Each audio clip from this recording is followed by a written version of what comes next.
میگه آرزو میکنم تو جیب لباست پول پیدا کنی. آرزو میکنم یه موزیکی که خیلی وقت دنبالشی، هیچ اسمی ازش نمیدونی رو یه جایی پیدا کنی. آرزو میکنم وقتی دارن ازت تعریف میکنن تو اتفاقی رد بشی و بشنوی. آرزو میکنم اونقدر بخندی که از چشات اشک بیاد. آرزو میکنم یه بویی که باهاش خیلی خاطره خوب داری یه جا به مشامت بخوره.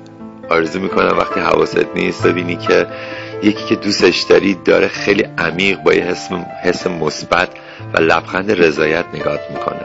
آرزو میکنم یه چیزی که کوچیکه ولی فکر نمی کردی حالا داشته باشیش یا اتفاق بیفته رو به دست بیاری. این آرزوها کوچیکن ولی خیلی لذت بخشن. اگه میخوای کسایی که برات مهمن رو شاد کنی اینو بهشون بفرست.